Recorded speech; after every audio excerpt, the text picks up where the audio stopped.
better by far, for them and for the rest of the community, if they had never been born.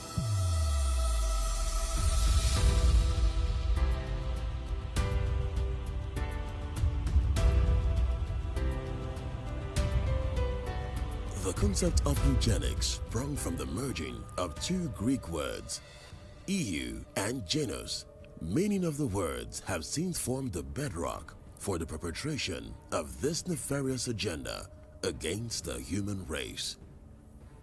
In 1883, a man by the name of Francis Galton, an English scientist, coined the word eugenics from two Greek words, eu for good and genos for birth. So he's trying to talk about being well-born or from the good stock, okay? So he's talking about getting the best of humanity from reproduction. Modern eugenics had its origin in the 19th century with British scientist Francis Galton.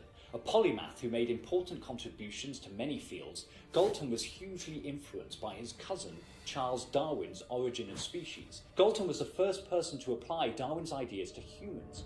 So they're going to somehow produce a new class of human beings. That's what he was working on through genetic means, okay, genetic manipulation. He will help to produce the highest of human breeds. That's what eugenics is about. To bring out the highest, the best of humanity. So they're going to select, this is selective reproduction. They're going to select people who they believe have the best genes. And they will leave out those that have, who are not good enough. The idea in a nutshell is this, that if you can breed a better dog or horse, as humankind has been doing for centuries, we can breed a better person and a better national body. Now remember, this was exactly the thinking of Hitler. This was what led Hitler to exterminate millions of Jewish people, and of course, some others that he felt were not good enough. And they got the disabled and the homeless and got them into the extermination camps and destroyed their lives. Because Hitler said they were not fit to live. One of the greatest tasks of human genocide, melted in the name of eugenics in history, was the Holocaust. This was perpetrated by the Nazi who was ruled under the dictator Adolf Hitler. Since World War II, it has been well documented that Adolf Hitler was profoundly influenced by the American eugenics movement, and that many of his government's racial policies were actually developed from the writings of American eugenicists like Madison Grant and Harry Laughlin. In fact, Hitler referred to Grant's book, The Passing of the Great Race, as his Bible. The main idea behind the Holocaust was eugenics. We first have to start with the numbers, because the numbers are absolutely staggering. Doctors were responsible, and healthcare professionals were responsible for between 150 and 200,000 deaths during the time of the Nazi regime, and that's from the barbaric medical experimentation and research that went on, from starvation of people deemed unfit, and of course from the euthanasia programs that were prevalent during that time. If the work of the Nazi physicians hadn't been done, they would have never even been able to get to kill 6 million Jewish persons and the 9 million other persons that were murdered in the Holocaust. So the numbers are very important to think about. The way in which the Nazis did that was to pick populations that they knew people felt were disposable, disabled children, disabled or mentally ill adults, then to look to people like the Jews who had already been marginalized, and people like the Roma people, the people that no one cared about. When things began to backfire in Europe because of what Hitler had done, and many had discovered what happened in the concentration camps, they immediately began to change the name from eugenics. They started wiping out the eugenics in their names, in the names of their organizations. That didn't mean they changed. They didn't change. The funders continued to fund the process. They continue doing it. And that has gone on till this day. They changed their names, but they never changed their ideology. The true horrors of this strain of thought came to light when the German eugenicists, based at the Rockefeller-funded Kaiser Wilhelm Institute, gave the Nazi regime an ideological excuse to take the idea to its logical conclusion. Eugenics had to become crypto-eugenics. This was accomplished in a number of ways. The British Eugenics Society, for one, merely changed its name to the Galton Institute. The American Eugenics Society morphed into the Population Council, a group set up by John D. Rockefeller III, where members continued to advocate the very same policies for reducing the population of third world countries as they always had. Only now they did so in the name of fighting overpopulation rather than fighting bad genes. Prominent eugenicist Julian Huxley stepped up. He simply invented a new word to replace eugenics. That term being transhumanism. Transhumanism. I said that's the survival of eugenics. In other words, it is eugenics 2.0. You see it? It is a nice dressing for eugenics. For those who know little about this relatively recent phenomena, transhumanism is essentially defined as a movement in philosophy which advocates for the transformation of humanity through the development of technologies, which will reshape humans intellectually and physiologically so they can transcend or supersede what is now considered to be human. The man who coined the name transhumanism, Julian Huxley, was the first director of UNESCO. He was the first director of UNESCO. I know UNESCO, United Nations Educational, Scientific and Cultural Organization. And he was the one that wrote the philosophy, the purpose and philosophy of UNESCO.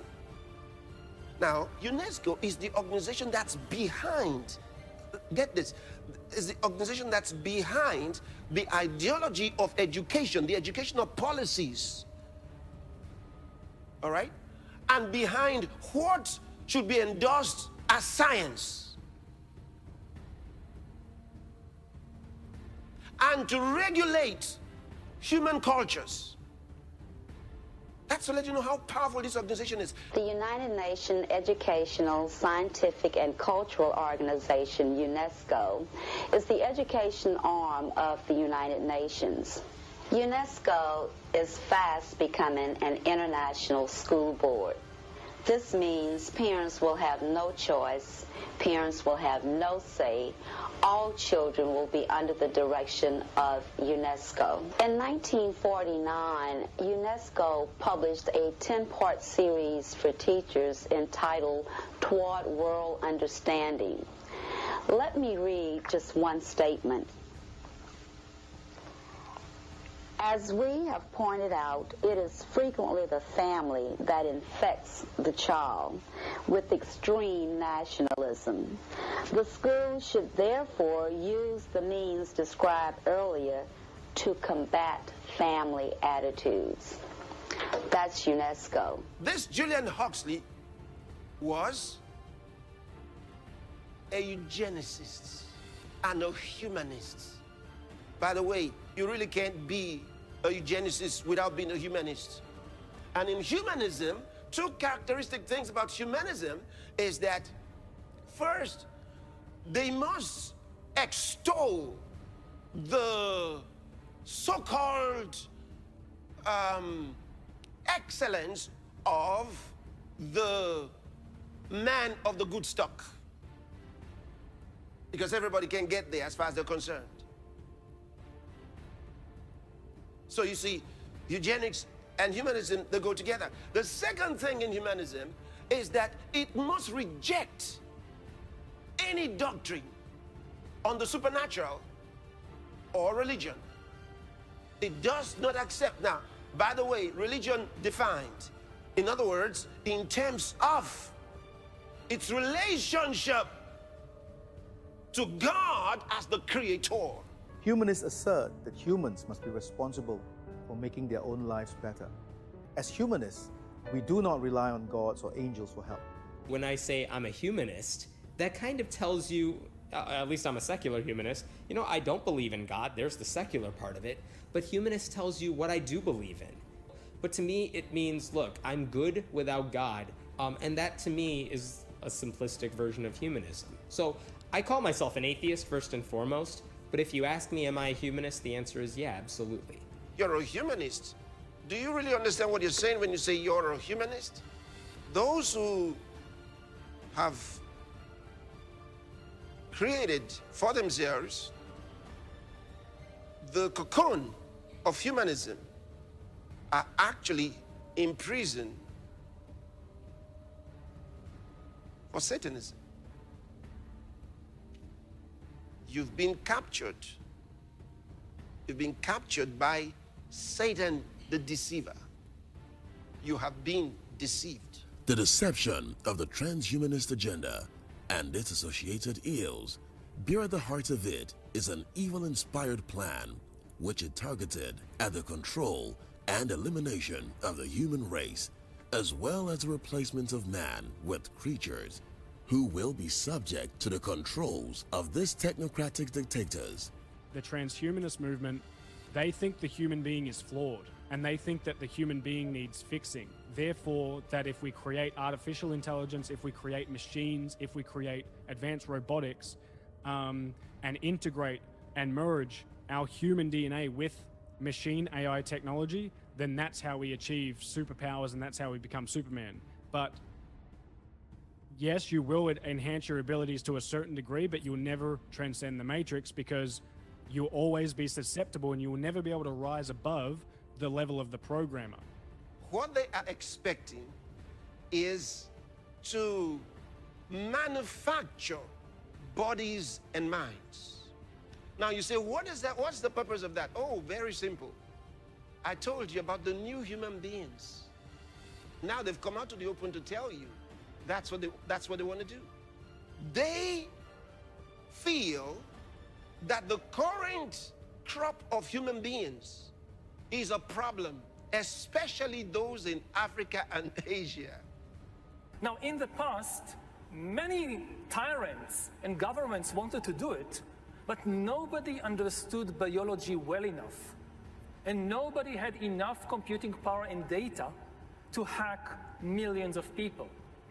Neither the Gestapo nor the KGB could do it. Nazi Germany had the Gestapo, Eastern Germany had the Stasi, and the USSR had the KGB. During the darkest days of the Third Reich, the most ominous sound was a knock at the door after dark. Everyone who lived under the Nazi yoke lived in fear of the secret organization that made the nighttime calls. Hitler called it his deadliest weapon. Without it, the Führer's ambitions could never have been realized. As an instrument of state terror, it has hardly ever been equaled. Yet until now, its full story has not been told. The organization was called the Gestapo. In spite of the evil works of these once-upon-a-time powerful organizations, such as Gestapo and KGB, the degree of their influence and dominion was nothing compared to how much authority and control the transhumanists seek to wield over mankind. In effect, this is more sinister. It's a plan to create bodies and minds until the existing world of humans are regarded as useless. What we're talking about now is like a second industrial revolution, but the product this time will not be textiles or machines or vehicles or even weapons. The product this time will be humans themselves. We are basically learning to produce bodies and minds. Bodies and minds are going to be, I think, the two main products of the next wave of all these changes. And if there is a gap between those that know to produce bodies and minds and those that do not, then this is far greater than anything we saw before in history. And this time, if you're not part of the revolution fast enough, then you probably become extinct. Once you know how to produce bodies and brains and minds, so cheap labor in Africa or South Asia or wherever, it simply counts for nothing. Again, I think that the biggest question maybe in economics and politics of the coming decades will be what to do with all these useless people. And that's why I was calling on God's people to recognize what was going on and know that this was eugenics coming through the back door. And if you read the Bible, God hates it. So, where does this leave the philosophers, the scholars, and the world's brilliant debaters?